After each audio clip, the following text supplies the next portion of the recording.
반갑습니다. 우리 서로 인사 나누시죠. 반갑습니다. 어서 오세요. 사랑합니다. 어서 오세요. 함께 기도하겠습니다. 하나님 아버지, 모든 것을 신성으로 자각하게 하심을 감사합니다. 만물보다 먼저 계신 하나님 아버지, 만물보다 크신 하나님 아버지, 아버지의 신성이 보이는 만물로 나타나게 하신 능력의 하나님을 찬양합니다. 우리를 흑암의 권세에서 건져내어 사랑의 아들의 나라로 옮기셨음을 감사합니다. 우리들을 하늘에 올려주셨으니 땅의 일이 하늘의 일로 보이게 하여 주옵소서. 감사드리며 그리스도 이름으로 기도합니다. 아멘. 하나님 말씀은 사도행전 1장 15절로 20절입니다.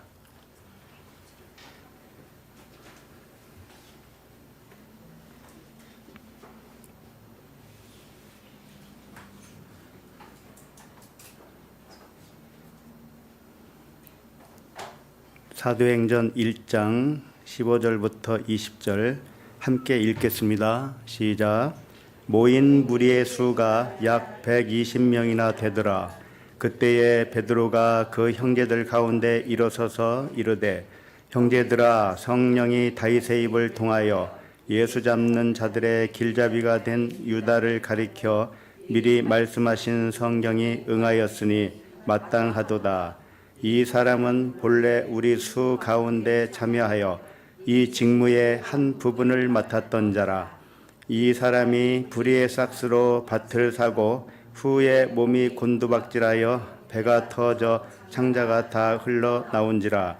이 일이 예루살렘에 사는 모든 사람에게 알려져 그들의 말로는 그 밭을 아겔다마라 하니 이는 피밭이라는 뜻이라. 시편에 기록되었으되 그의 거처를 황폐하게 하시며 거기 거하는 자가 없게 하소서 하였고, 또 일렀으되 그의 직분을 타인이 취하게 하소서 하였도다. 아멘. 사도행전 5번째 말씀, 제목은 육신의 직분이 영의 직분으로입니다. 오늘 말씀의 제목이 본문을 한 줄로 요약한 것입니다. 예수님은 십자가 이전까지 육신의 직분으로 사셨습니다. 그러나 예수님은 십자가 이후에는 무슨 직분으로 사셨을까요? 영의 직분으로. 그러나 잘 생각해 보세요. 예수님은 십자가 이전이나 이후나 언제나 그리스도였거든요. 근데 왜 굳이 이렇게 나눠야 할까요?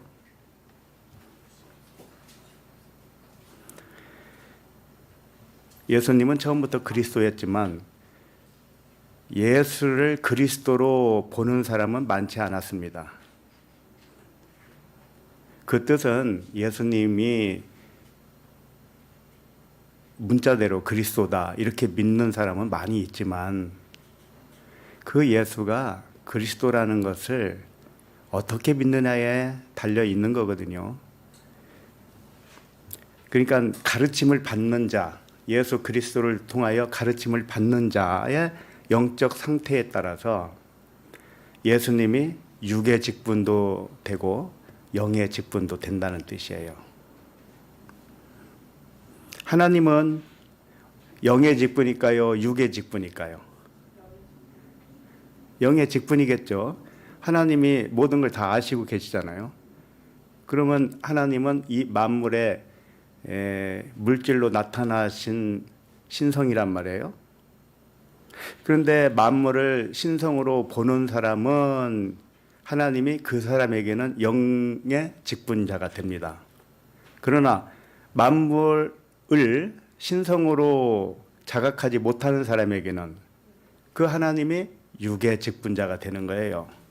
그러니까 누구에게 달려 있느냐? 그 직분자를 바라보는 사람의 영적 상태에 따라서 육의 직분자도 되고 영의 직분자도 됩니다. 그리고 이제 우리들 자신은 밖에, 하나님이 밖에 있으면 우리는 육의 직분자라고 할 수 있어요. 하나님이 내 안에 있으면 우리가 영의 직분자가 됩니다.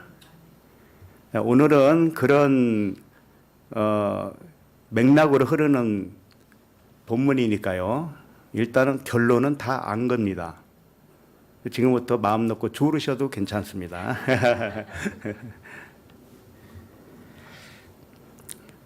그와 같이 오늘 본문에 누가 등장하냐면 가룟 유다가 등장합니다.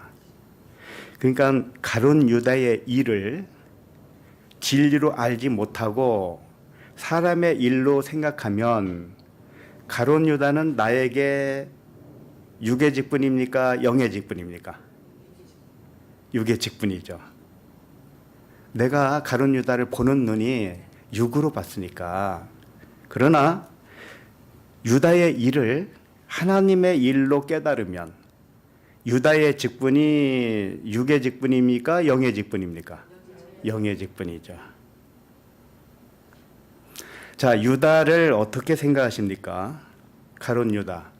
예수님을 팔아먹은 나쁜 놈, 배신자, 죽어야 마땅할 놈, 이렇게 알고 계시지 않으셨어요? 예, 이렇게 아는 자가 어떤 자냐? 육의 직분이란 말이에요. 그렇게 보는 나도 육의 직분자요. 유다도 나에게 육의 직분자가 되는 거라 이거예요. 그러나 유다의 일이 사람의 일이 아니고 하나님의 일로 보면 유다는 진리를 행하는 사람이란 말이에요. 그러니까 영의 직분자가 맞죠? 그렇게 보는 나도 영의 직분자예요. 그 오늘 말씀을 볼 때 유다의 직분이 육신의 직분에서 영의 직분으로 다가오시기 바랍니다. 그러면 진리를 깨달은 거예요. 그러면 이제 이 시간 후부터는 유다를 나쁜 놈이라고 생각할 수가 없게 됩니다.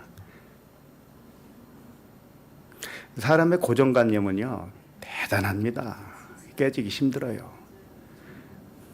동정녀 마리아를 처녀가 아니라고 하더니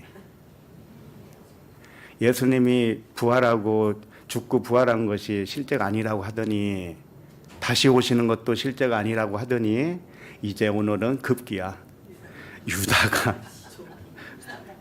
유다가 진리를 행한 자라니 영의 직분자라니 이게 무슨 날벼락 같은 소리일까요?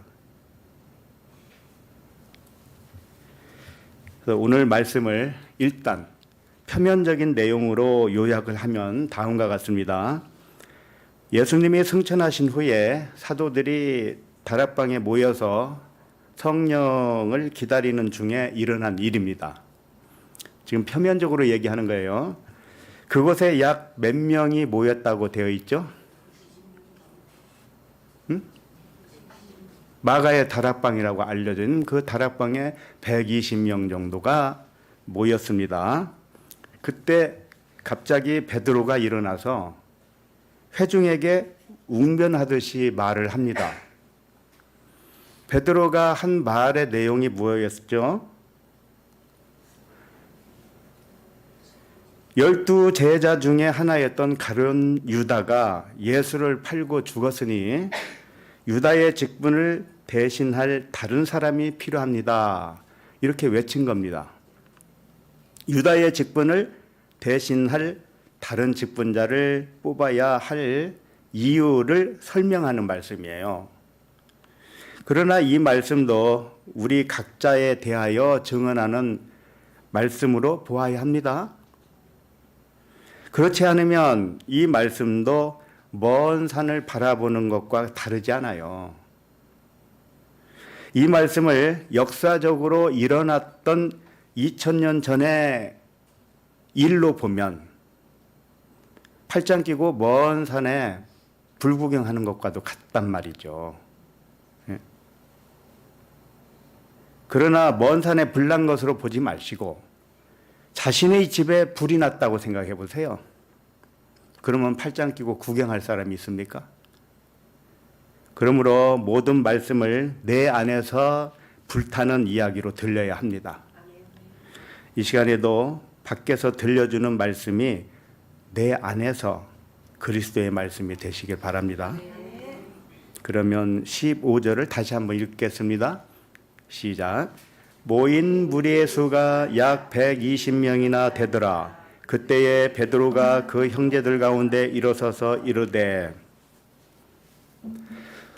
지난주 말씀은 7날의 언약의 말씀으로 보면 첫째 날과 둘째 날로 살펴보았습니다.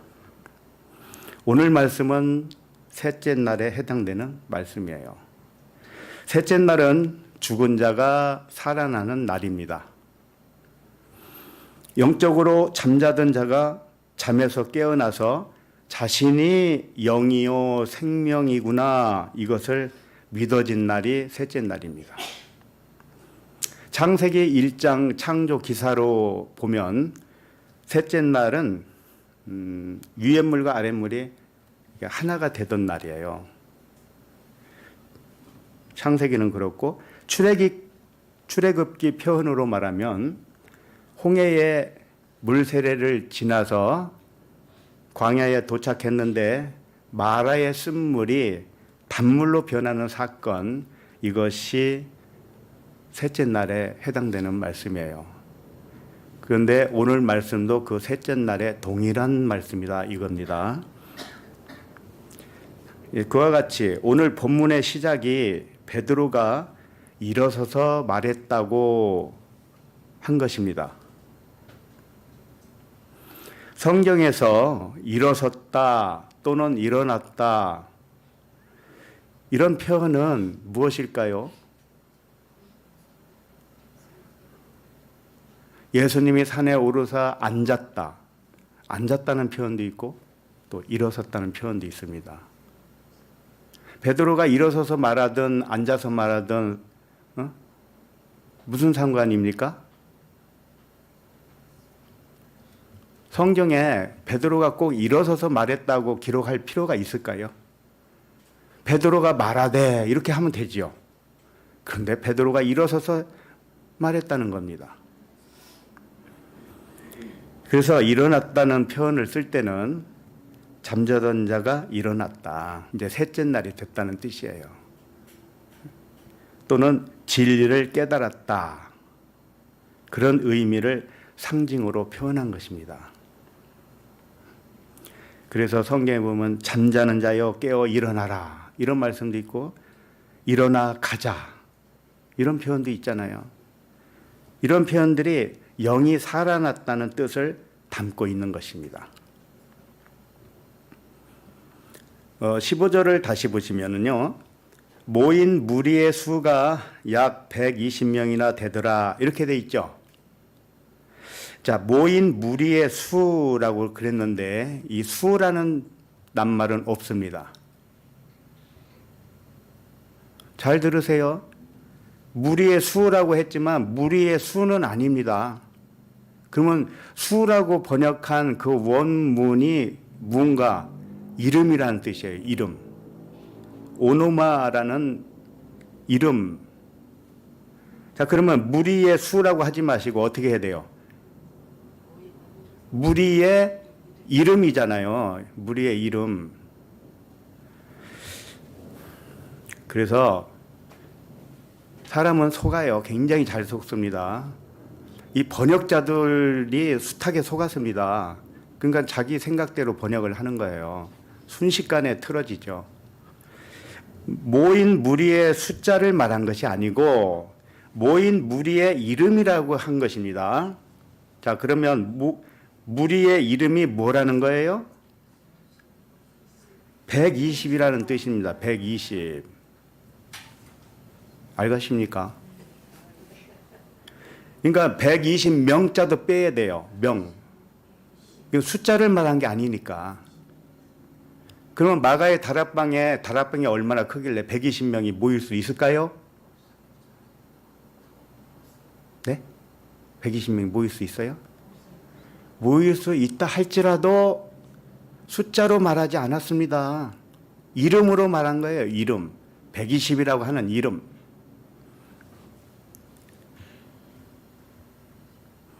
다시 말해서 모인 무리의 수가 몇 명인지 알려주는데 목적이 있지 않습니다. 120이라는 이름이 무엇인지 알려주는 데에 목적이 있는 것입니다. 성경 말씀은 이와 같이 사실을 중요하게 생각하지 않습니다. 120명이냐, 121명이냐, 2명이냐 이 사실이 중요하지 않다니까요. 근데 사람은 어떻게 하던가요? 사실이 중요하죠. 그래서 사람은 하나님의 생각과 다르다는 거예요. 사람은 사실밖에 몰라요. 그럼 뭘 알아야 될까요? 진실을 알아야 돼요. 진실. 사실과 진실은 달라요. 진실이 뭔지 알아요? 아멘입니다. 진실로, 진리란 뜻이에요. 진리. 그래서 이 성경은요, 진리만 중요하게 생각을 하는 거예요. 몇 명이 모였는가의 사실이 중요한 것이 절대 아니고 모인 무리가 어떤 이름이 되었는가의 진리를 중요하게 생각한 것입니다. 자, 무리라고 그랬습니다. 분명히. 무리는 이 오클로스라는 단어인데 오합지졸이에요. 군중. 그러니까 진리를 깨닫지 못한 상태를 이 오합지졸이라고 한 겁니다. 숫자가 몇 명이든 아무 상관이 없습니다. 진리를 못 깨달으면 그저 이름이 없는 거예요. 이름이 없고 무리 이렇게 명칭을 받을 수밖에 없어요. 자, 그런데 그와 같이 이 무리의 이름은 없어요. 없는데 갑자기 무리의 이름이 120이라는 이름을 갖게 되었다. 이런 뜻입니다. 그러니까 3일째 날이죠. 살아났으니까. 누구든지 진리를 깨닫기 전에는 오합지졸 무리입니다. 무리는 개인의 이름을 모를 때 쓰는 명칭이에요. 광화문에 사람들이 많이 모였을 때 무리라고 그러죠. 오합지졸입니다. 무리 모였는데 그 사람들이 이름을 하나라도 알아요?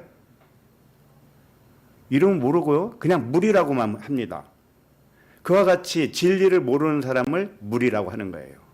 그런데 이제 새로운 이름을 갖게 되었다. 그것이 120이다. 그런데 잘 알아야 되는 것은 120이라는 이름을 가진 게 아니에요. 120이 의미하는 이름을 가졌다. 이런 뜻입니다. 셋째 날에는 영이 살아났기 때문에 개인의 이름이 생긴 것과 같아요. 그 이름이 120과 같은 이름이라는 겁니다. 자, 우리 영적으로 살아나면 우리가 이름을 받아요. 흰 돌에 이름을 새겼어요. 그걸 받았는데 받은 자만 알아요. 근데 그 이름이 무엇이냐? 그리스도라는 겁니다. 믿음이라고도 하고요. 그리스도라는 거예요. 이 무리가 그리스도라는 이름을 이제 받은 거예요. 사실상 그렇게 된 겁니다. 그런데 그리스도라고 직접 안 하고 120과 같은 이름이다. 이렇게 말을 한 겁니다. 의미상 예수 그리스도가 120과 같은 의미다. 그래서 여기 성경에 보면 약 120명 이렇게 돼 있죠. 명자는 빼요. 그러면 약 120이라는 이름이죠. 근데 이 약이 우리가 생각하는 건 뭐예요? 대략이잖아요. 대략 120명, 120이라는 뜻이죠. 그런데 이 약이라고 하는 단어가 번역을 조금 부족했어요. 이게 호세이라는 단어인데 뭐뭐와 같이라는 뜻이에요. 다시 말해서 무리의 이름이 120과 같은 이름이다라는 그런 뜻이에요. 약이 아니고 대략 이런 뜻이 아니고 뭐뭐와 같다 이런 뜻입니다. 그러니까 120이라는 이름이 무리의 이름이 120이라는 것과 같은 의미로 이름을 가졌다. 이제 이런 뜻입니다. 모인 무리의 수가 대략 120명 뭐 이런 게 아닙니다. 그래서 제대로 번역을 하면 모인 무리의 이름이 120과 같다 이렇게 하면 됩니다. 그러면 120이 의미하는 뜻을 알아야 되잖아요. 120과 같은 의미의 이름을 가졌으니까 120이 뭔지는 알아야 될 거 아닙니까? 100은 백부장, 천부장 할 때 100은 땅의 완성을 의미해요. 이제 땅의 의미를 다 깨닫고 나니 이제 하늘로 되는 겁니다. 하늘.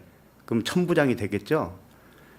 그러니까 땅의 완성을 의미하고 20은 육체와 영을 의미해요. 이게 예수와 그리스도잖아요. 맞죠? 더 크게 말하면 보이는 만물과 보이지 않는 신성이죠.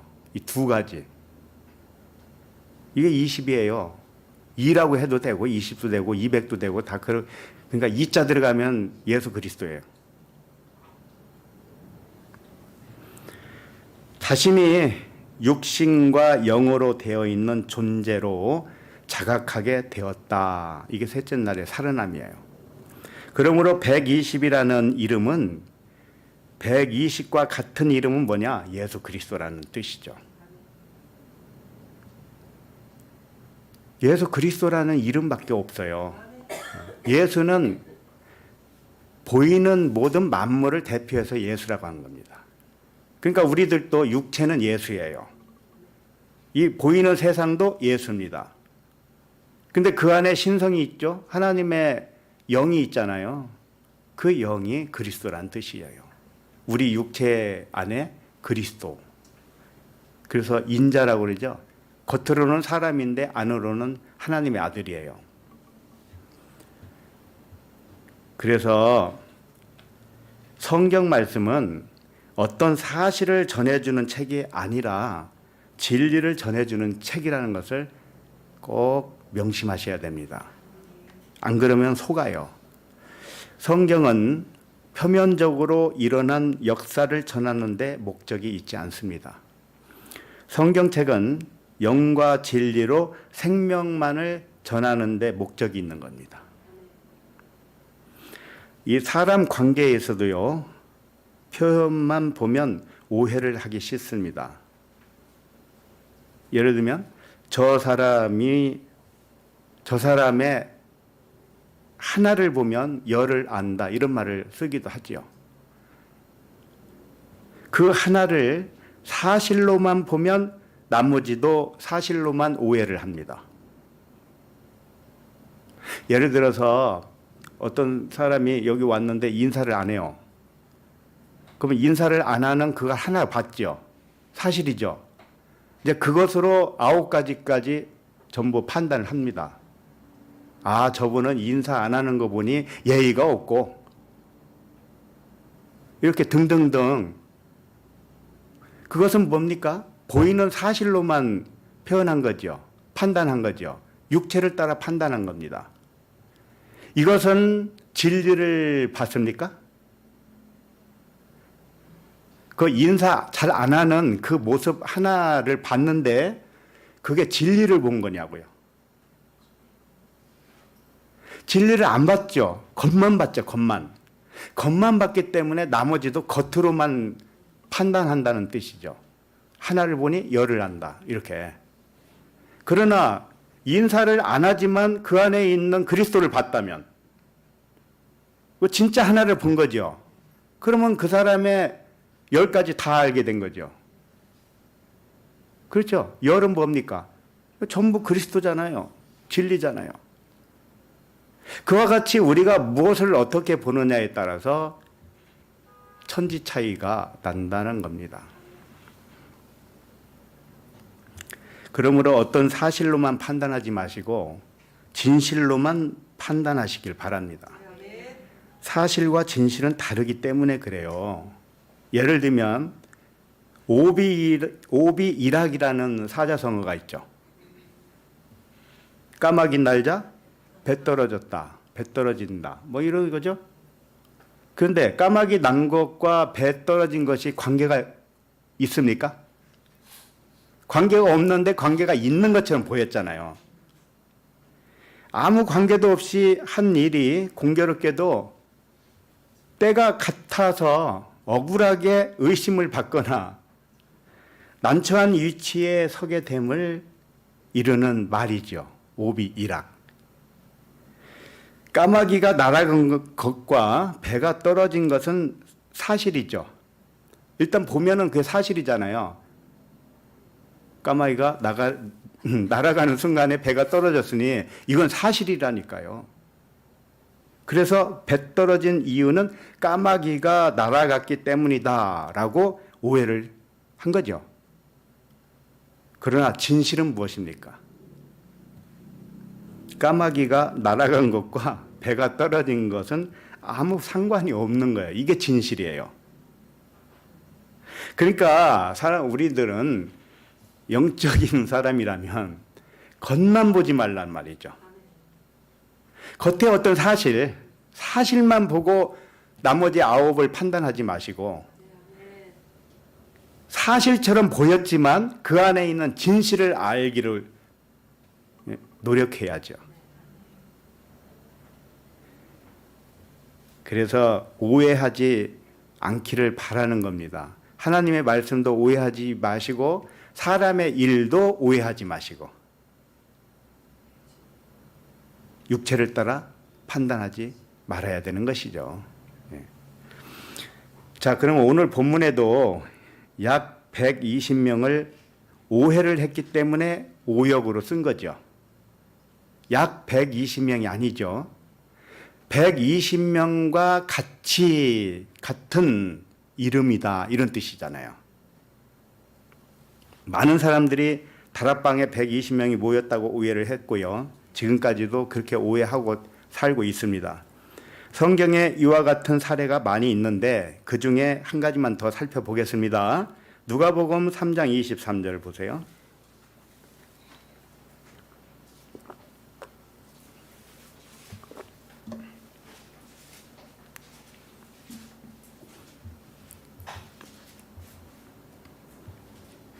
누가복음 3장 23절 시작. 예수께서 가르치심을 시작하실 때에 30세쯤 되시니라. 사람들이 아는 대로는 요셉의 아들이니 요셉의 위는 헬리오. 자, 이 말씀도 예수께서 공생애를 시작하신 나이가 30세쯤이었다고 사실적인 나이 정보를 알려주는 것으로만 생각하기 쉽습니다. 30세쯤이라고 그랬죠. 이게 아까 뭐뭐와 같다라는 단어 호세이, 이 호세이 단어가 거기에 붙어 있어요. 그러니까 30과 같다 이런 뜻이에요. 30세쯤이 아니고 30과 같은 때를 말하는 거란 말이에요. 다시 말해서 예수님이 가르치기 시작할 때의 나이가 30세쯤이 아니고 그때가 30과 같은 때라는 뜻입니다. 성경은 그 사람의 나이가 몇 살이고 이런 거 관계가 없어요. 관심이 없다고요. 의미를 전달해 주기 위해서 나이를 말하는 거지. 만약에 예수님이 30세에 그 공생애를 시작했으면 왜 30세라고 안 할까요? 왜 30세쯤이라고 그래요? 30이면 30, 30 하나면 하나 분명히 할 수 있잖아요. 왜 다른 것은 숫자를 분명하게 하면서 예수님의 나이를 왜 분명하지 않죠?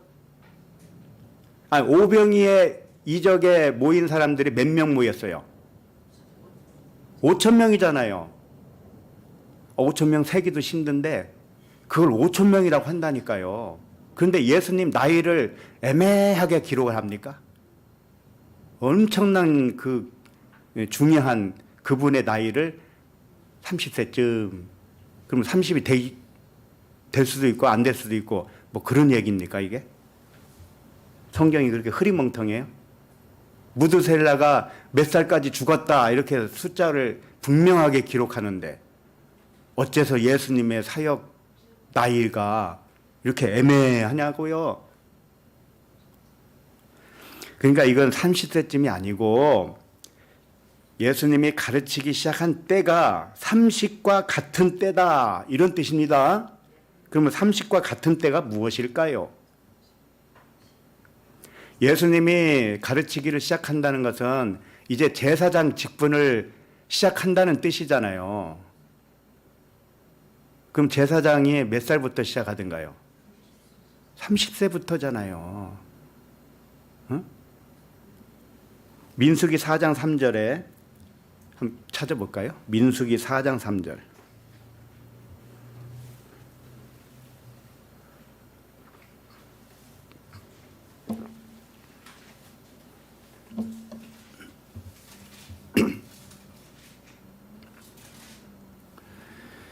민수기 4장 3절 시작. 곧 30세 이상으로 50세까지 회막의 일을 하기 위하여 그 역사에 참가할 만한 모든 자를 계수하라.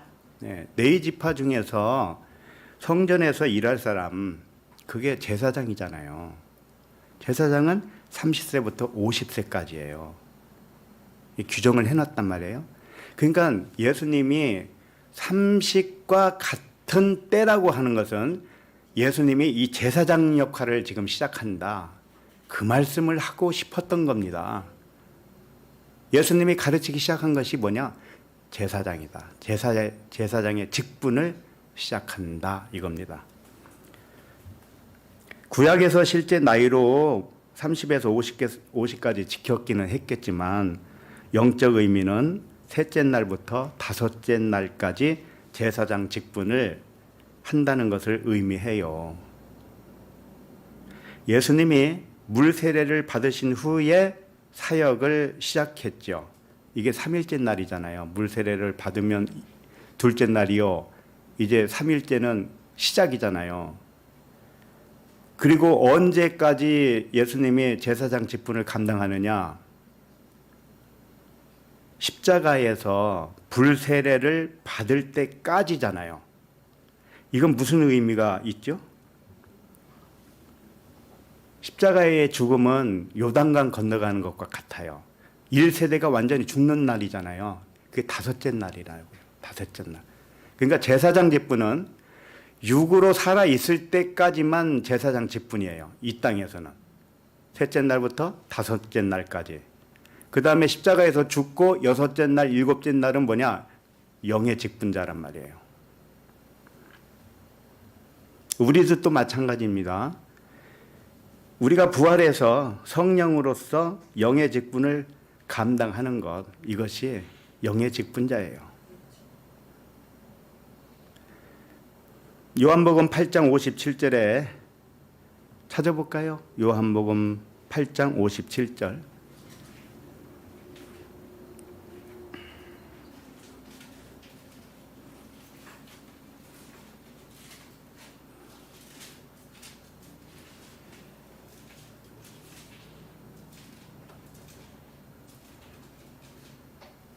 요한복음 8장 57절 시작.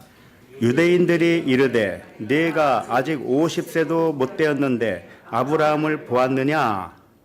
이게 무슨 뜻일까요? 이 말은 30대의 젊은 예수님이 고생을 많이 해서 50세처럼 보였다는 뜻이 아닙니다. 육신의 제사장 직분은 50으로 끝나잖아요. 근데 예수님이 50으로 끝나지도 않았는데 이런 말씀이죠. 네? 당신이 50인 돼야 제사장 역할을 다 끝나는 거 아니냐. 그런데 하물며 어찌하여 아브라함보다 먼저 있었다고 하느냐. 이 질문이에요. 예수님이 아브라함이 나기 전에 내가 먼저 있었다고 그랬잖아요. 거기에 대한 질문이었단 말이죠. 당신이 50도 안 됐는데 무슨 아브라함보다 먼저 있었다고 합니까? 아브라함보다 먼저 있었으면 당신 나이가 몇입니까 지금? 그래서 이게 다 상징이란 말이에요. 요셉은 30세에 총리가 되었어요. 다윗도 30세에 왕위에 올랐습니다. 이 30이 우연히 이렇게 일치되었을까요? 30, 3일길의 완성. 그러니까 셋째 날에 드디어 총리가 되고 드디어 왕위에 올랐다. 드디어 제사장이 되었다. 이런 의미잖아요. 이와 같이 다락방에 모인 무리의 이름이 120이라는 의미, 그 의미가 의미하는 이름으로 모였다. 이런 뜻입니다. 이제 자꾸 이제 120명 숫자만 생각하지 마세요. 120명의 의미를 아세요. 그건 예수 그리스도입니다. 인자라는 뜻입니다. 우리가 사람이면서 아들이라는 뜻이에요. 이제 본문으로 다시 돌아와요. 이미 살펴본 것과 같이 성경은 상징적이고 비유의 말씀이 이렇게 쓰여져 있어요. 그걸 모르면 어떤 사실로만 인식을 하려고 그러죠. 예? 예를 들면 노아의 방주. 이 지구 전체가 물에 한번 잠겼다고 하는 이 사실로 전해준 것처럼 착각을 합니다. 절대 그런 말씀이 아닙니다. 창조과학회가 한동안 유명했었어요. 저도 그걸 들었습니다. 그때는 저도 잘 몰랐어요. 분별을 못했으니까. 그랜드 캐년이 있죠. 그랜드 캐년이 참 기가 막히게 형성이 돼 있잖아요. 그게 노아의 방주 때 물이 거기로 지나갔다는 거예요. 지나가면서 그 계곡을 만들었다. 땅을 그렇게 파가지고 휩쓸려 가는 바람에 그렇게 됐다는 거예요. 처음에 난 그런 줄 알았어요. 성경은 그런 사실을 말하는 게 아닙니다. 진리를 말하는 거예요. 진리. 예. 그러니까 성경 가지고 뭐 어떤 역사를 찾아내고 어떤 사실을 발굴하고 그런 시도는 참 재미없는 시도예요. 법궤가 어디 있을까? 에녹이 올라갔다 떨어졌을까? 뭐 엘리야가 올라갔을 때 어떻게 됐을까? 뭐 그런 현장들. 예수님이 승천했다는데 어디서 승천했나? 온다면 또 다시 온다는 어디로 오나? 이런 거, 그런 것을 사실로 설명해 주는 말씀이 이 성경 말씀이 아닙니다. 의미만을 전하는 거예요. 진리만을 전하는 거예요. 왜 베드로가 일어서서 말을 했을까요? 예수님이 베드로를 수제자로 세웠기 때문에 베드로는 수제자이기 때문에 그런 건 아니에요. 베드로가 반석이라고 하는 이름을 받았기 때문에 그렇습니다. 반석은 곧 그리스도다. 그랬잖아요. 그러니까 베드로는 많은 형제들 중에, 예를 들면 12제자들 중에 그리스도라는 아이콘을 받았습니다.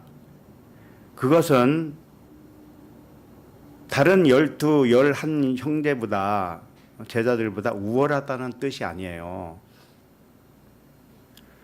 우리가 12이라는 아들입니다. 우리 자신 한 사람 한 사람이 12이에요. 12은 의미를 가지고 있는 거죠. 열은 완전한 말씀이잖아요. 둘은 예수 그리스도잖아요. 그와 같은 의미를 가진 자가 나 한 사람입니다. 그러면 나에게 있어서 베드로는 그리스도잖아요. 내가 베드로면 그리스도가 나의 실존자잖아요. 실존자. 그 실존자가 말을 한다는 뜻이에요.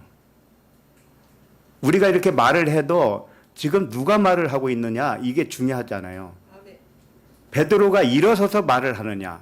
3일길에서 살아난 그 3일째 날 살아나서 영적으로 말을 하고 있느냐? 아니면 그 이전에 누워서 잠자고 있는데 육신의 말을 하고 있느냐? 이 차이잖아요. 그래서 형제들 가운데 일어섰다는 뜻은 형제라고 부르는 우리들의 중심, 이 중심에서 말하는 자는 그리스도다. 이런 뜻입니다. 아셨죠? 우리가 나 한 사람 한 사람을 생각할 때 이 육체를 통해서 말을 하잖아요. 그러면 누가 그걸 말하게 했느냐? 그리스도가. 예. 그리스도가 잠자고 있으면 잠꼬대로 말할 것이고, 그리스도가 잠에서 깨었으면 깨어난 진리로 말할 것이고, 안 그러겠습니까? 그리스도가 말을 안 하면 육체는 말을 할 수가 없습니다. 육체는 그냥 종일 뿐입니다. 왜? 육체는 생명이 아니기 때문에 그렇습니다. 생명은 오직 그리스도밖에 없습니다. 그러니 내가 말을 할 때는 그리스도가 하는 거예요. 잠꼬대를 해도 그리스도가 잠꼬대 하는 거예요. 그럼 이왕이면은 잠꼬대 안 하고 하는 게 낫겠죠.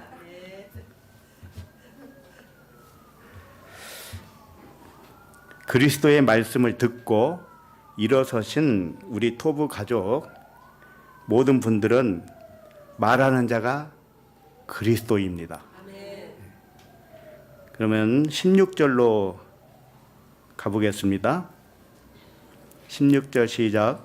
형제들아, 성령이 다윗의 입을 통하여 예수 잡는 자들의 길잡이가 된 유다를 가리켜 미리 말씀하신 성경이 응하였으니 마땅하도다. 베드로가 일어서서 하는 말은 성령이 다윗을 통하여 하는 말과 동일한 말입니다. 다윗이 유다를 가리켜 또는 예수를 가리켜 말씀했다는 사실을 베드로가 어떻게 할까요? 그럼 베드로 역시 계시로 열린 그리스도라는 뜻이잖아요. 시편에서 다윗이 한 말의 의미를 깨달은 것도 성령에 의하여 된 것이니까요. 다윗이 한 말을 유다를 가리켜 미리 말씀한 것으로 베드로가 해석을 한 거죠. 그럼 우리는 이 말씀을 어떻게 해석을 해야 될까요?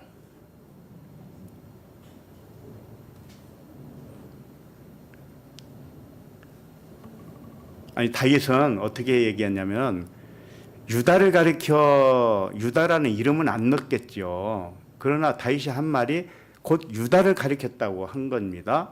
자, 그러면 그걸 베드로가 해석을 했습니다. 그럼 우리는 이 말씀을 어떻게 해석해야 되겠어요? 다윗이 한 말이 유다를 가리켰는데 그 유다가 누굽니까? 나죠, 나. 나로 적용을 해야 되는 겁니다. 유다가 나라고요. 예수도 나. 그럼 베드로는요? 베드로도 나. 다윗은요? 다윗도 나. 전부 나라니까요. 그렇게 알아야 우리가 영적 직분자라는 뜻입니다. 그래서 우리 각자에 관하여 증언한 말씀으로 해석을 해야 되는 것입니다. 다윗이 유다를 어떻게 알았겠어요? 예? 유다가 나기 전 이 1000년 전 사람이 어떻게 유다의 이름을 알았겠냐고요? 유다의 이름은 분명히 몰랐을 거 아닙니까? 그리고 다윗이 예수를 어떻게 알았겠습니까? 몰랐죠. 다윗은 예수와 유다나 베드로의 이름은 미리 알 수 없는 상황이었습니다. 그러나 성령의 말하게 하심대로 예언을 했다면 다윗은 모르고 했을까요? 다윗은 의미를 알았단 말이에요. 무슨 얘기냐면 다윗이 1000년 전에, 예수님 오시기 전에 1000년 전에 예언을 했지만 그게 유다를 가리켜 말씀하신 거고 예수를 가리켜서 말씀을 했는데 유다, 예수, 베드로 이름은 모른단 말이에요. 그러나 다윗은 어떻게 알았냐면 내가 하는 예언은, 이 말씀은 모든 사람에게 해당되는 것이다 라고 알았단 말이에요. 그걸 알았단 말이에요. 그러면 모든 사람은 나도 포함되겠죠. 그러니까 나도 유다요, 나도 예수요, 나도 베드로인 거예요. 아셨죠? 그러니까 온 인류를 한 혈통으로 만드셨다고 그랬잖아요. 하나님은 우리를 하나로만 봐요. 우리는 여럿으로 보지만 하나님은 우리를 한 덩어리로 본다니까요. 한 덩어리. 멀리서 건물을 바라보세요. 건물 안에는 방이 여러 개 있겠죠. 그러나 건물 밖에서는 건물 하나로 보잖아요. 그와 같단 말이죠. 그러니까 우리들이 형제라고 하는 거예요. 서로 우리는 하나라는 겁니다. 하나지 둘이 아닙니다.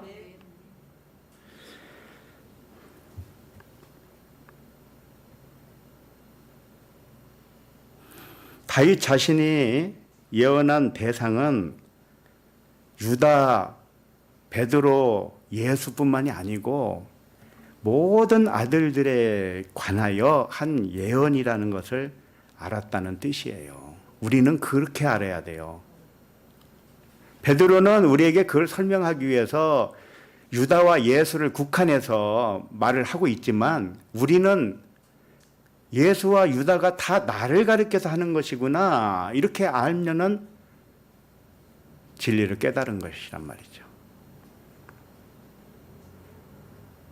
이와 같이 베드로도 성령이 충만하여 다윗의 예언을 유다와 예수님의 관계로 풀어냈습니다. 그와 같이 성령의 조명하심을 받고 깨닫게 된 우리들도 모든 세대의 아들들에게 적용을 해야 된다는 것을 알았습니다. 자, 16절을 보면 형제들아 성령이 다윗의 입을 통하여 이렇게 그랬죠. 근데 이 다윗이 시편 69편에 이런 말씀을 적어 놓은 것입니다. 이 본문 20절로 가면 이 시편 69편의 말씀을 인용해서 그대로 적어 놨으니까 20절에서 보도록 하겠습니다. 다윗의 입을 통하여, 이건 다윗의 몸은 성령의 입이라는 뜻이에요. 자, 우리가 몸을 가지고 있죠. 이 몸 자체가 영의 입이란 말이에요. 영은 보이지 않고 인지할 수 없기 때문에 나의 몸을 통해서 표현할 수밖에 없잖아요. 그러니까 우리 몸 자체가 성령의 입이라는 뜻이에요. 그래서 이 의사 전달이라고 하는 것은 말로도 전달을 하지만 또 다른 것으로 여러 가지가 있습니다. 나의 의사를 전달하는 방법이. 그렇죠? 말만 하나요? 표정도 있고 어떤 태도도 있고 글도 있고 여러 가지 방법이 있습니다. 말은 예쁘게 하는 것 같은데 표정은 찌그러졌어요. 자, 그러면 제대로 자기를 표현한 게 아니죠. 그래서 다윗의 입을 통하여서라는 뜻은 성령이 다윗의 안에 있는 그 영이 다윗을 통하여 글로 적어놨다 이런 뜻이죠. 우리들도 입으로 말하는 것마다 또는 표정 하나마다 태도 하나하나마다 다 영이 하는 말이 되기를 바랍니다. 다윗이 성령에 의하여 뭐라고 했느냐? 유다의 직분을 말하고 있습니다. 유다의 직분이 무엇이냐? 예수를 잡는 자들의 길잡이, 이렇게 말하고 있습니다. 딱 이것만 보면 어때요? 유다가 엄청난 나쁜 놈이잖아요. 예수를 잡다니. 예수를 잡는데 앞장섰잖아요. 대제사장들을 끌고 와서 입맞춤 하는 자가 예수입니다. 그러니까 잡으시오.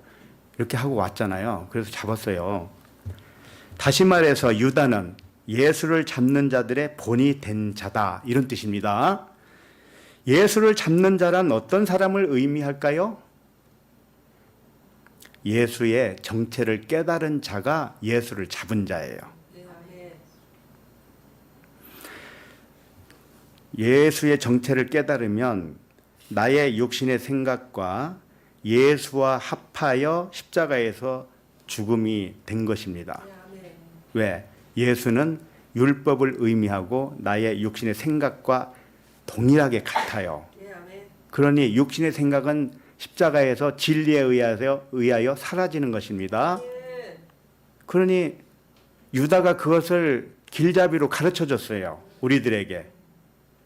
예수와 합하여 죽는 것이 뭔지 알아? 내가 보여줄게. 그러고 나서 예수를 팔아요. 그리고 팔고 받은 돈으로 피밭을 삽니다. 성전을 샀다는 얘기예요. 하늘나라를 샀다는 뜻이에요. 그렇다면 유다가 그 일을 할 때는 진리를 알지 못하고 그 일을 할 수 있을까요? 절대 못합니다. 유다는 진리를 알았기 때문에 그 일을 하는 거예요. 예수님이 그러잖아요. 빵 한 조각을 먹더니 야 이제 알았지? 가서 빨리 해라. 그 일을 빨리 해. 예수님이 보내잖아요. 유다를. 그 일을 빨리 하라고. 근데 유다가 나쁜 사람이에요? 아니에요. 절대 아니라고요.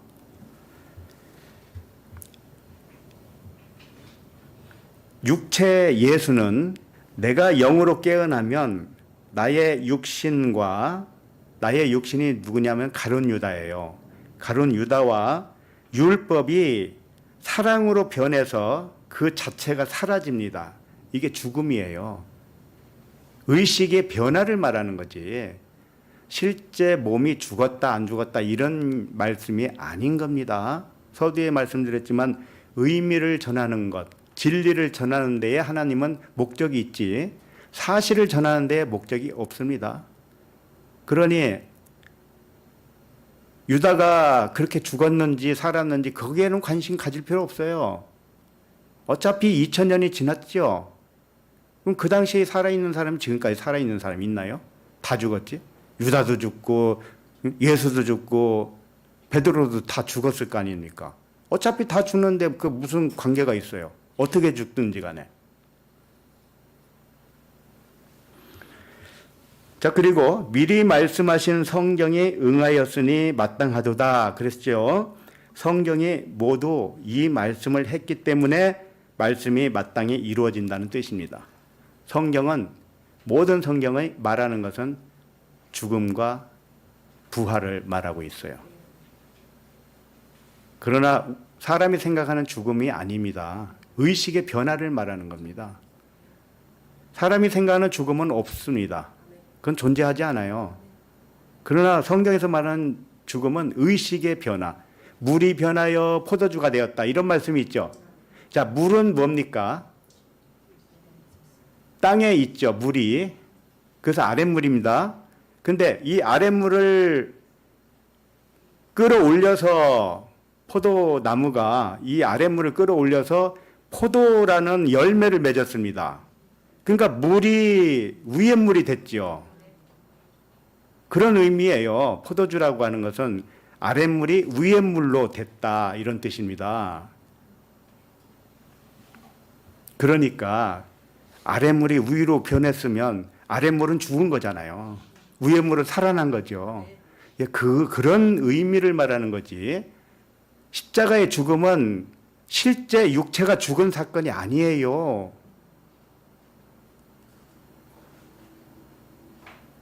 자꾸 상상으로 만들어내지 마세요.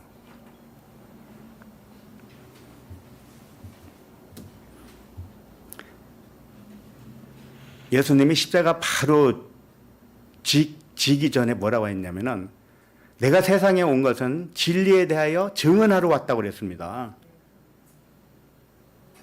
증언하는 거예요, 전부 다. 예수님이 하는 그 행적은.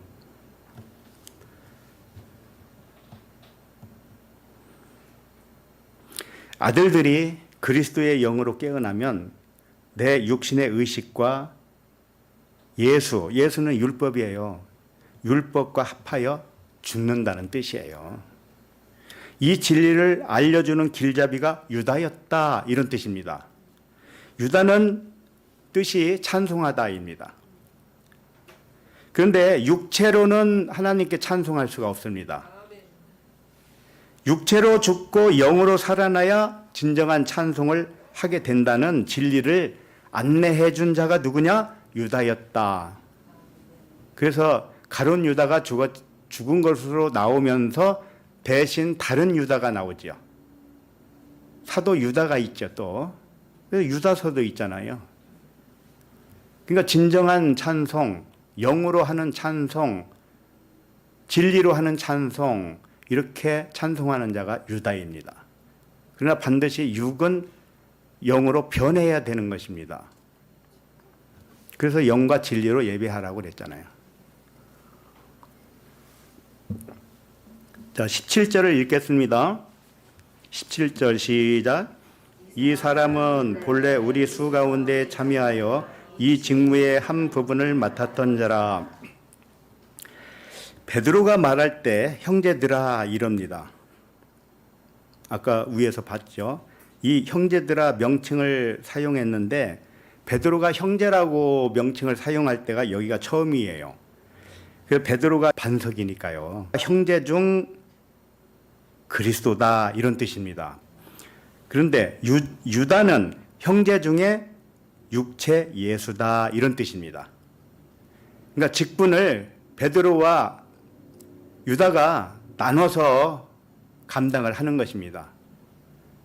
유다는 육체의 의식으로 나타내고 있고 베드로는 그리스도의 의식으로 나타내고 있는데 사실은 이게 둘이 하나입니다. 알고 깨닫고 나면 둘이 하나예요. 왜? 예수나 그리스도나 하나니까요. 우리도 마찬가지입니다. 우리가 육체로 있지만 육체 안에 그리스도잖아요. 하나잖아요. 베드로는 그래서 유다가 형제들 가운데 참여하여 한 부분을 맡았던 자라고 소개하고 있는 거예요. 베드로나 유다나 한 사람 안에 존재한다는 뜻이고요. 유다는 한 부분의 직분을 맡았다는 뜻은 유다는 육신의 직분으로 제비 뽑혔다 이런 뜻입니다. 직분을 맡았다고 하는 뜻이 클레로스라는 단어인데요. 이게 제비가 뽑혔다 이거예요. 나중에 보면 알지만 마띠아를 뽑을 때 어떻게 하던가요? 제비 뽑기 하죠. 이 제비 뽑기에 의미가 있기 때문에 그래요. 유다는 예수와 같아요. 사실은 유다나 예수나 똑같아요. 아셨죠? 그러니까 예수의 죽음과 유다의 죽음이 똑같습니다. 잠시 후에 살펴볼 텐데 아주 기가 막히게 똑같아요. 그렇다면 우리도 똑같아야 되지 않겠습니까? 의미상으로는. 유다는 예수와 같고 베드로는 그리스도와 같은 의미를 부여하고 있습니다. 유다가 육체 예수와 함께 죽고 베드로가 그리스도와 함께 살아나는 의미를 오늘 말씀에서 전해주고 있는 겁니다. 유다의 직분이 육신의 직분인데 제비를 뽑듯이 이 주사위를 던져서 제비 뽑잖아요. 제비 뽑아서 뽑히듯이 우리의 육체도요. 우리가 육체가 있죠. 이 세상에 살아났죠. 근데 이게 제비 뽑혔다는 거 아세요? 우리가 제비 뽑혀서 이렇게 있는 거예요, 지금. 우리의 육체도 아직 태어나지 않은 육체들 중에서 뽑힌 겁니다. 아직 육체로 태어나기 이전 사람들이 얼마나 많습니까? 근데 그 중에 지금 우리가 뽑혀서 이렇게 있는 거예요. 우연은 없다 이런 뜻이에요. 우연은 없다. 세상에는 아무런 우연이 없어요. 전부 하나님 안에서 일어나는 일이에요. 그러니 안심하시기 바랍니다. 안심.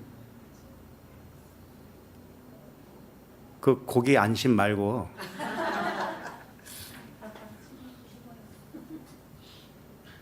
육체 유다가 제비 뽑힌 것처럼 우리도 지금 육체는 제비 뽑혀서 이렇게 있죠. 그와 같이 우리가 영으로 깨어나서 뽑히는 것도 우연이 없다라는 거예요. 마띠아가 뽑히잖아요. 그게 영으로서 그리스도로서 뽑힌 거예요. 유다는 육으로 죽고 영으로 뽑힌 겁니다. 이것이 아무런 우연이 없다라는 거예요. 전부 하나님의 경륜 속에서 예정 속에서 일어나는 일이라는 겁니다. 근데 왜 걱정을 합니까? 걱정이 웬 말입니까? 그러므로 우리에겐 감사와 찬양만이 있을 뿐이에요. 그럼 18절로 갑니다. 18절 시작. 이 사람이 불의의 삭스로 밭을 사고 후에 몸이 곤두박질하여 배가 터져 창자가 다 흘러나온지라. 이 말씀이 왜 가로가 쳐져 있을까요? 이 사도행전을 기록한 사람이 누굴까요? 누가입니다. 누가. 그러니까 누가가 이 첨가를 한 거예요. 왜? 그러니까 알아듣게 하기 위해서 베드로가 한 말 사이에 누가가 더 첨부를 시켰단 말이에요. 더 알아듣기 쉬우라고. 자, 유다가 예수님을 대제사장들과 장로들에게 팔아 넘기고 은 30으로 밭을 사게 되었습니다. 마태복음에서는 실제로 밭을 산 사람은 대제사장이라고 밝히고 있어요. 근데 지금 여기서는 누가 샀다고 그래요? 유다가 직접 산 것처럼 돼 있잖아요. 응? 이 사람이 불의의 삭스로 밭을 사고 그랬잖아요. 그러나 의미상으로는 똑같아요. 왜? 실제로는 제사장이 샀어요. 제사장이 밭을 샀는데 여기서 유다가 샀다고 그러죠? 이게 유다나 대제사장이나 같다는 의미입니다. 왜 성경을 이렇게 다르게 기록하는 것 같을까요? 성령이 기록했다고 하면서도 의미를 부여하기 때문에 그래요. 유다는 육체 예수와 동일하고 육체 예수도 제사장이라고 그랬잖아요. 그렇잖아요. 세례 요한에게 세례 받고 나서 십자가에 죽을 때까지 제사장 역할을 했다고 그랬잖아요. 그러니까 예수도 제사장, 유다도 제사장, 밭을 산 대제사장도 제사장이잖아요. 이게 뭘 말해주고 있습니까? 육체를 말하고 있는 거예요. 전부 다 육신의 의식을 말하고 있단 말이에요.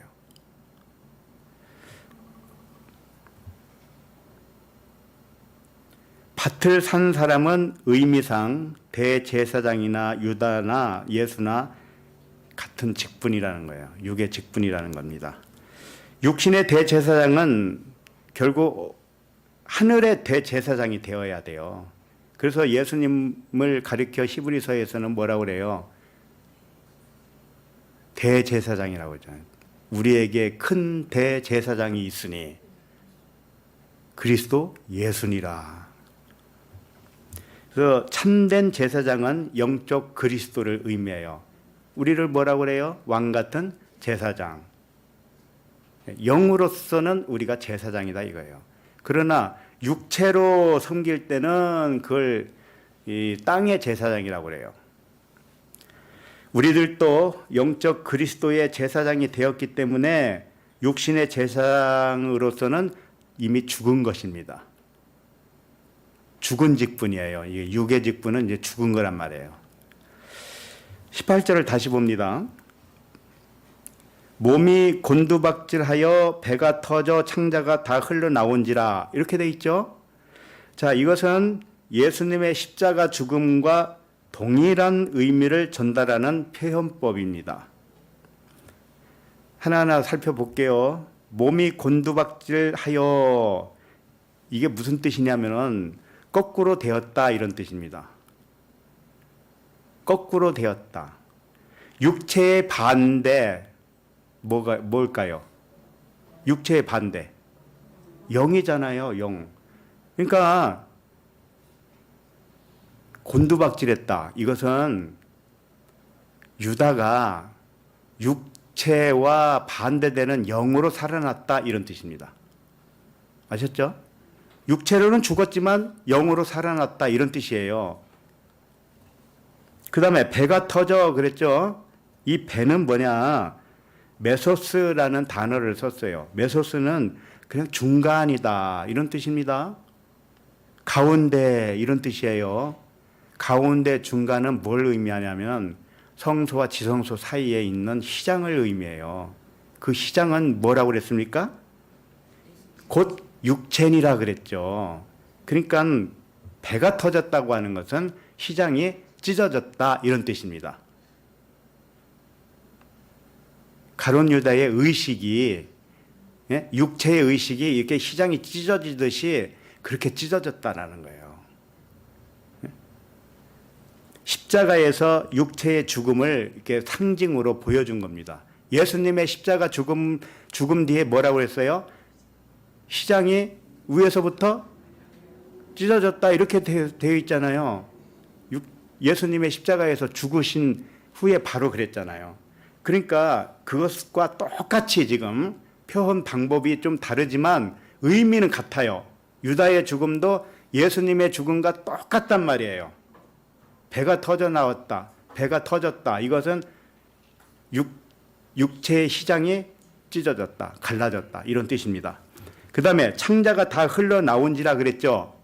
예수님에게서 옆구리에 창을 찌르니까 뭐가 나왔습니까? 물과 피가 나왔죠. 그걸 말하는 거예요. 자, 안 믿을까 봐 잘 봐야 되겠네요.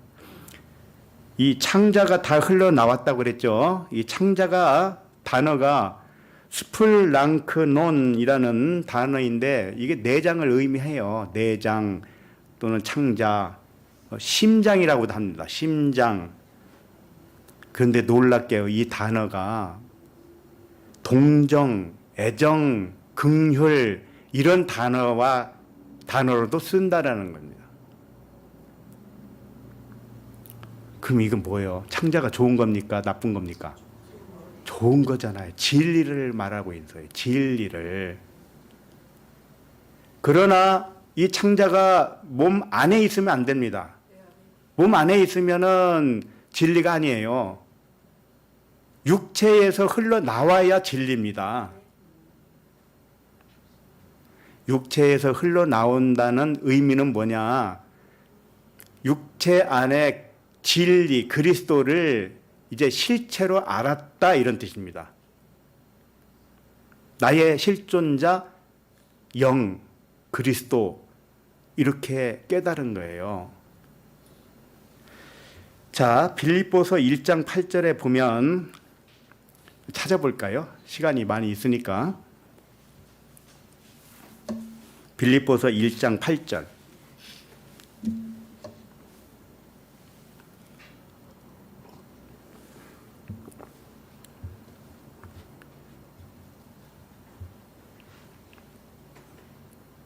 빌립보서 1장 8절 시작. 내가 예수 그리스도의 심장으로 너희 무리를 얼마나 사모하는지 하나님이 내 증인이시니라. 여기서 그리스도의 심장이 이 창자라고 하는 단어와 똑같아요. 스플랑크논. 자, 그러면 여기서 창자라고 번역을 해서 한번 읽어보겠습니다. 내가 예수 그리스도의 창자로 너희 무리를 얼마나 사모하는지 하나님이 내 증인이시니라. 창자가 뭐냐면 그리스도의 심장이라는 거예요. 그럼 유다가 배가 터지고 시장이 갈라지고 거기서 진리가 쏟아 나온 거예요. 진리의 생명이. 이게 그리스도의 심장이라는 뜻입니다. 그래서 유다의 죽음은 예수님의 죽음과 정확하게 일치하는 겁니다. 우리의 죽음과도 일치하는 것입니다. 육신의 직분이 영의 직분으로 바뀌는 과정을 설명했던 것입니다. 그런데 여러분들 다 아시겠지만 유다의 죽음을 성경은 다르게도 기록하고 있다라는 사실이에요. 아시죠? 유다가 어떻게 죽었습니까? 목매서 죽었다고 그랬잖아요. 그 부분을 봅니다. 마태복음 27장 5절.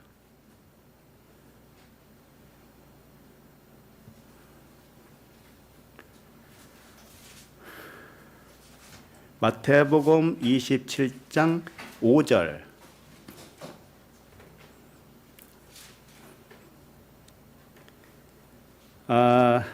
읽겠습니다. 시작. 유다가 은을 성수에 던져놓고 물러가서 스스로 목매어 죽은지라. 여기는 목매어 죽었다고 소개하고 있죠. 근데 사도행전에서는 곤두박질해서 배가 터지고 창자가 흘러나왔다. 이렇게 죽었다고 그랬어요. 그러면 무엇가 진실일까요? 사실로만 보면 두 가지 틀이 틀리죠. 다르죠. 그러니까 사실로 보지 말라고 한 거예요, 내가. 그럼 뭘로 봐야 돼요? 진실로 봐야 돼요. 진리로 봐야 돼요. 그럼 진리는 뭐냐? 이제 살펴봐야죠. 유다 자신이 사람이 지은 성전으로서 죽었다는 뜻입니다. 결론부터 말씀드리는 거예요. 유다가 은을 성수에 던져놓고 물러가서 스스로 목매어 죽었다는 의미는 유다 자신이 성전, 사람이 지은 성전, 율법 성전으로 가서 죽은 거란 말이에요. 그럼 예수님과 같아요? 틀려요? 같잖아요. 예수님이 그랬잖아요. 야, 46년 동안 지은 저 성전 헐어라 헐어. 내가 3일 만에 세우겠다. 그러고 나서 그 성전은 예수의 육체를 가리켜 한 말이다. 그렇죠? 그러니까 성전과 육체가 지금 동일시하는 겁니다. 예수님이 몸이 죽은 것은 성전이 죽은 것과 같은 것이고 유다가 죽은 것은 성전으로서 죽은 것과 같아요. 알았죠? 그래서 목매어 죽었다는 뜻은 무엇으로부터 죽었다 이런 뜻입니다. 목매였다 이러잖아요. 매였다. 그게 무슨 뜻이냐? 성전으로부터 죽었다 이런 뜻입니다. 아셨죠? 다시 말해서 모형과 그림자와 같은 성전으로 죽었다 이런 뜻이라니까요. 예수님도 성전을 헐라고 했고요. 그 성전으로 죽어서 3일 만에 부활했잖아요. 그것을 말하고 있단 말이죠. 그렇다면 또 어떤 분들은 그러면 유다가 실제로 죽은 거 아니에요? 아니 그때 언제 죽든 죽었지. 지금 몇 년 됐는데. 그러니까 그건 아무 쓸데없는 질문이에요. 성경은 말했듯이 사실이 중요한 게 아니에요. 진실이 중요한 겁니다. 진실. 우리들도 그렇게 살아야 되는 거예요. 이 살아가는 모습이 다 다양하지만 그 사실이 중요한 게 아니라니까요.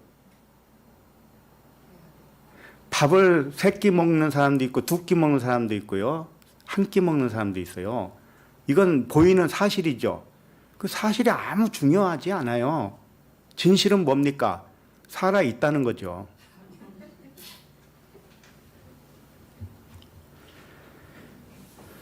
목매어 죽인 것은 무엇을 말하느냐? 사도행전 15장 20절을 잠깐 봅니다.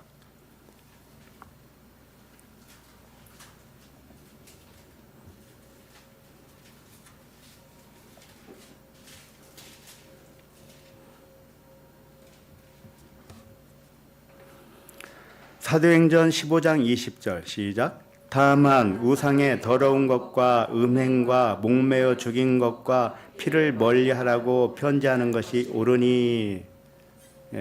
이방 사람들이 이제 그 복음을 깨달으니까 이거 율법을 지켜야 됩니까 말아야 됩니까 이런 문제들이 생겼어요. 그래서 야고보 사도가 그 사람들에게 짐을 주지 말자. 그러나 이 3가지만 지키라고 전해주자.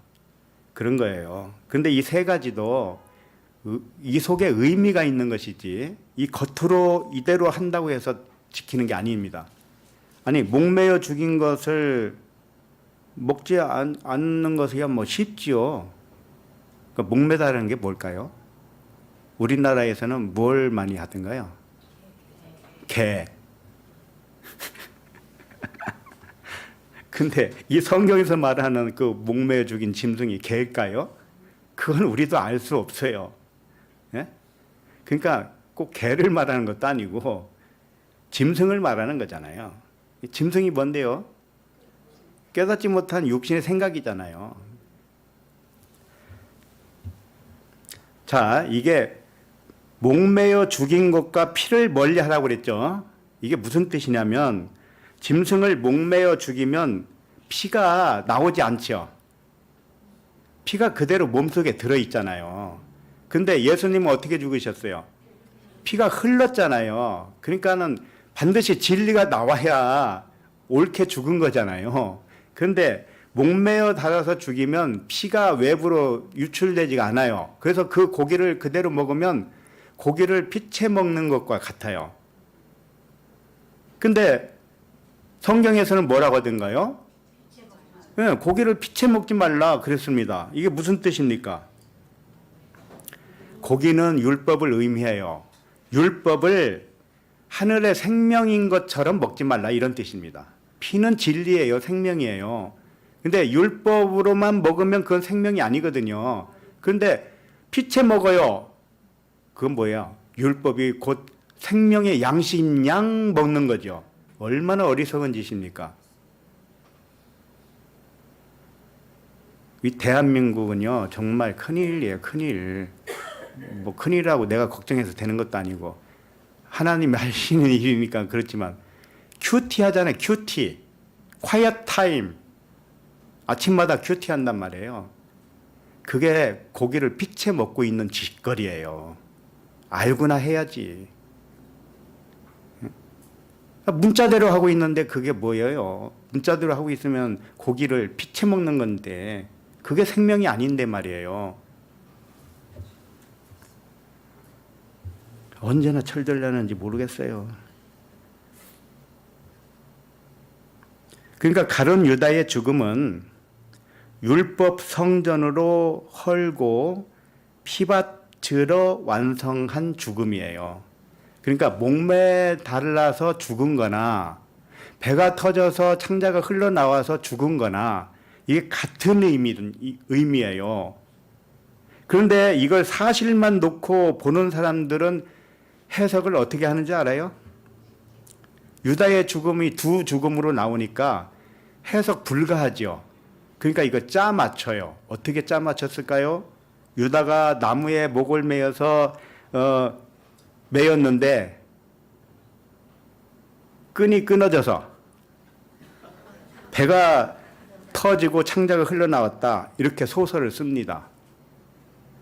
주석책을 보세요. 다 그렇게 되어 있어요. 그러나 진리는 유다의 죽음을 무엇이라 하냐? 배가 터지고 창자가 흘러나온 것은 성소의 휘장이 찢어지고 창에 찔린 옆구리에서 물과 피가 흘러나온 것처럼 유다의 몸에서 진리의 생명이 흘러나온 이야기다. 성경은 이렇게 말씀하고 있는 거예요.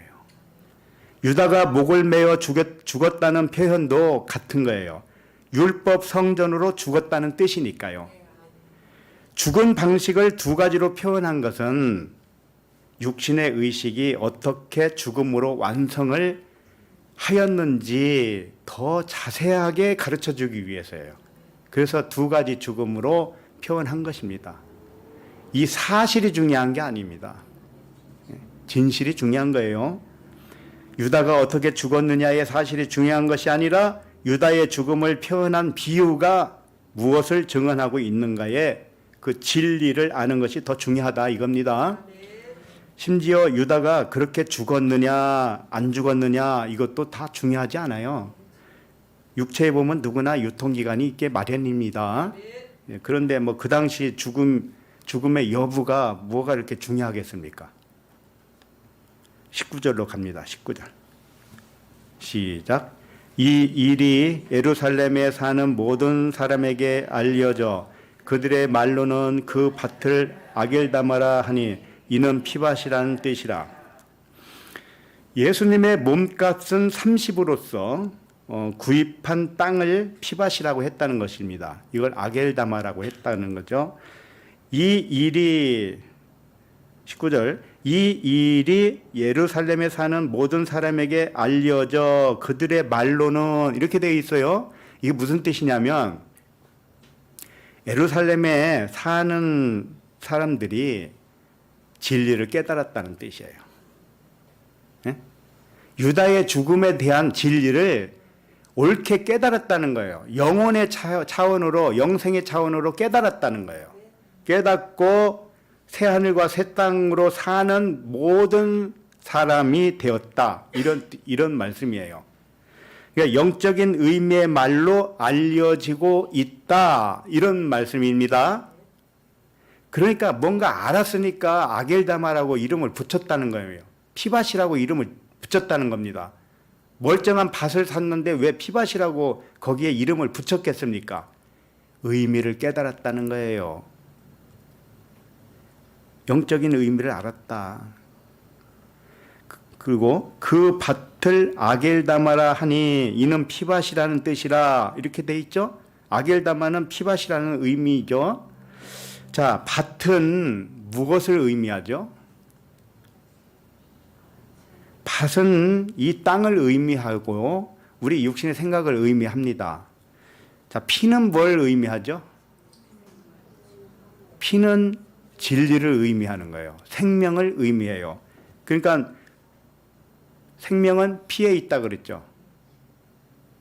피는 생명을 의미하는 아이콘이에요. 그래서 피는 진리를 의미하고 생명을 의미하기 때문에 이 땅이 진리를 말하고 있다는 뜻이에요. 피밭이라고 하는 것은 이 세상이 진리를 말하고 있다. 진리를 외치고 있다. 이게 세상을 피밭이라고 한 거란 말이에요. 온통 진리밖에 없다는 거죠. 눈을 여기로 돌려도 진리, 저기를 봐도 진리, 하늘을 봐도 진리, 땅을 봐도 진리. 그래서 땅에서 핏소리가 호소하는 겁니다. 이 세상이 다 피밭인데요. 핏소리가 호소를 해요. 뭐라고 호소할까요? 세상을 세상으로만 보지 말아라. 세상을 진리를 봐라. 진리를, 하나님의 사랑을 봐라. 이렇게 외친다니까요. 창세기 4장 10절에 보면 이르시되 내가 무엇을 하였느냐 내 아우의 핏소리가 땅에서부터 내게 호소하느니라. 이게 아벨이 죽고 나서 아벨의 피가 땅에서 호소한다는 뜻이죠. 아벨은 예수를 의미한단 말이에요. 육체 예수. 그러면 가인은 누굴까요? 유다죠. 유다. 예수를 판 자, 예수를 죽인 자 유다잖아요. 그렇게 해서 살아난 그리스도는 누굽니까? 셋이죠. 그래서 이 셋이 합하여 하나입니다. 셋이 합하여 하나, 진리 하나라는 뜻이에요.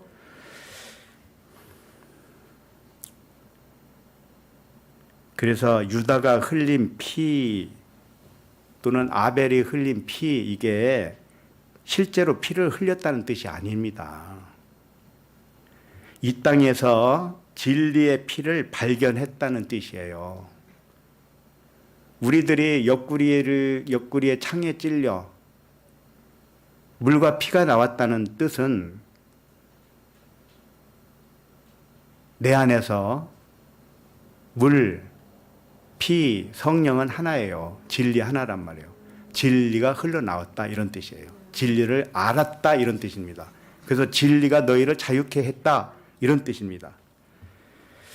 마태복음 26장 28절을 보면 이것은 죄 사함을 얻게 하려고 많은 사람을 위하여 흘리는 바 나의 피 곧 언약의 피니라 그랬습니다.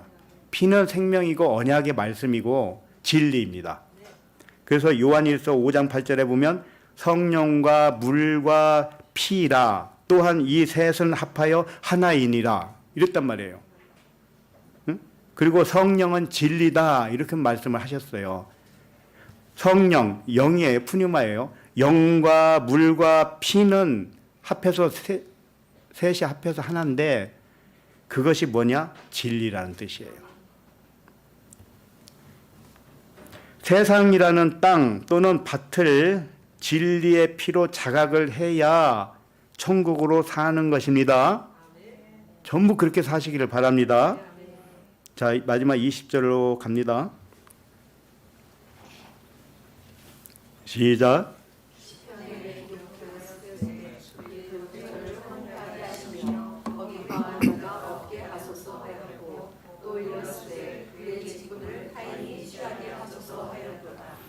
네, 다윗이 시편에 기록한 말씀을 유다에게 적용을 하고 있습니다.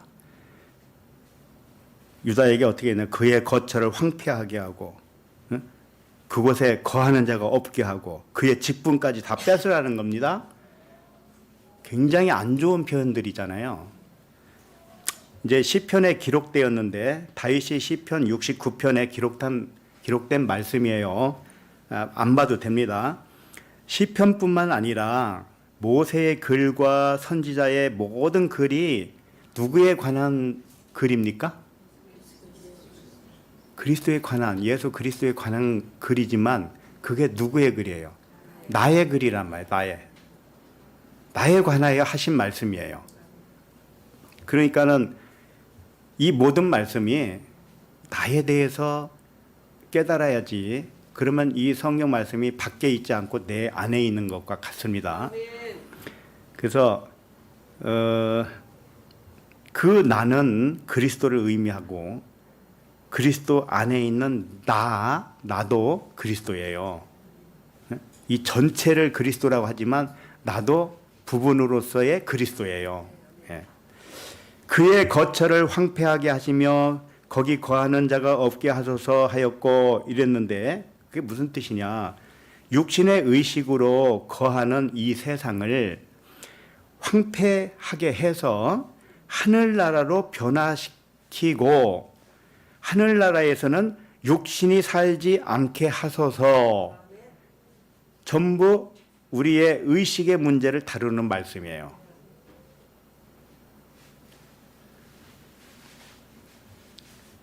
그 다음에 또 일러스되 그랬죠. 그의 직분을 타인이 취하게 하소서 이렇게 되어 있습니다. 그의 직분은 유다의 직분이죠. 그 예수의 직분과도 같아요. 땅의 제사장 직분입니다. 육신의 직분. 이것을 타인이 취하게 하라라는 것은 이 타인, 헤테로스라는 단어인데요. 이것은 또 하나의 다른 쪽이라는 뜻이에요. 타인이 아니고 또 다른 한쪽에 있는 다른 쪽. 그러니까 육신의 다른 쪽 뭐겠습니까? 영이죠. 그러니까 육신의 직분을 영의 영이 직분을 취하라 이런 뜻입니다. 내 안에서 나 한 사람이 이야기니까. 육신의 직분을 영의 직분으로 넘겨받아라 이렇게입니다. 이 취하라고 그랬는데 남바노라는 단어인데요. 이건 넘겨받다, 또 얻었다, 가졌다 이런 뜻입니다. 그러니까는 육신의 직분을 영의 직분으로 넘겨받았다 이런 뜻입니다. 우리가 다 그런 존재입니다. 육신의 직분이 폐하여지고 영의 직분으로 얻었다는 뜻이에요. 그러니 이 말씀이 얼마나 복음입니까? 예? 저주하는 말씀이 전혀 아닙니다요. 직분이라는 단어가요, 에피스코페라는 단어인데 이게 조사하다, 감독하다 또는 관찰한다 이런 뜻이에요. 그러니까 사람의 표면적인 직분을 의미하는 것이 아닙니다. 예를 들면 뭐 집사, 장로, 권사, 목사 이런 직분자가 아니에요. 그걸 말하는 게 아니고 육신의 직분은 육체 예수와 같이 밖에서 증언하는 자를 육체의 직분이라고 해요. 예를 들면 성경 말씀도 글자로서 율법으로 우리에게 전해주고 있었죠. 그러면 성경 말씀 자체가 육의 직분이란 말이에요. 내 밖에서 나에게 전해주면 다 뭐예요? 육의 직분이란 말이에요. 그러니까 육신의 직분은 육체 예수와 같이 밖에서 증언하는 직분이고 율법 또는 성전, 문자 성경, 육신의 직분을 의미하는 것입니다. 자, 영의 직분은 뭐냐? 내가 깨어난 영이 되었을 때 밖에서 가르쳐준 그리스도의 말씀이 이제 더 이상 밖에 있지 않습니다. 내 안으로 들어온 거예요. 나의 말씀으로 받아들였으니까 다 성경 말씀이 내 안에 있는 것과도 같죠? 그렇게 되었을 때 밖에 있는 것은 전부 나에 관하여 증언한 말씀으로 깨달았기 때문에 그리스도가 내 안에서 영의 직분으로 살아난 거예요. 그리스도가 밖에 있으면 안 되고 그리스도가 내 안에 들어와서 들어온 게 아니에요. 원래 그리스도예요. 그걸 깨달으면, 깨어나면 우리 자신들이 전부 그리스도자예요. 그게 영의 직분이란 뜻이에요. 그래서 내 안에서 그리스도의 영이 나를 깨닫게 하는 직분이다, 이런 뜻입니다. 내 안에서 그리스도가 깨어나잖아요. 그러면 육신의 의식을 물리치게 되어 있어요. 육신의 의식을. 그래서 영이 깨어나면 영이 육체를 가리킨다는 것과도 같아요. 그래서 너희가 왜 스스로 자기 자신은 가르치지 않고 남만 가르치냐, 이런 말씀도 있다니까요. 다시 말해서 그리스도가 나의 밖에 있으면 그 그리스도는 나에게 육신의 직분이 되고요. 그 그리스도가 내 안에서 깨어나면 그 그리스도는 나에게 영의 직분이 됩니다. 그러므로 밖에서 전해주는 육신의 직분자를 통해서 그리스도의 말씀을 듣고 자신이 깨어난 그리스도의 영으로서 자기를 가르치는 영의 직분자가 되시기 바랍니다. 기도하겠습니다. 하나님 아버지, 가룟 유다의 직분을 통해서 진리를 깨닫게 하시니 감사합니다. 유다 지파에서 그리스도가 나신 것 같이 육체 예수와 유다 안에서 그리스도가 살아나는 진리의 말씀을 깨닫게 하시니 감사합니다. 이제는 우리 안에서 그리스도가 일어났으니 지금은 우리가 모두 영의 직분자가 되게 하심을 감사합니다. 그러나 누구에게는 육신의 직분자로 여겨질 것이요 누구에게는 영의 직분자로 여겨질 것이니 하나님은 언제나 오늘이나 동일한 줄로 믿습니다. 우리 모두 육신의 제사장에서 하늘의 제사장으로 직분을 넘겨주심을 감사합니다. 그리스도 이름으로 기도합니다. 아멘.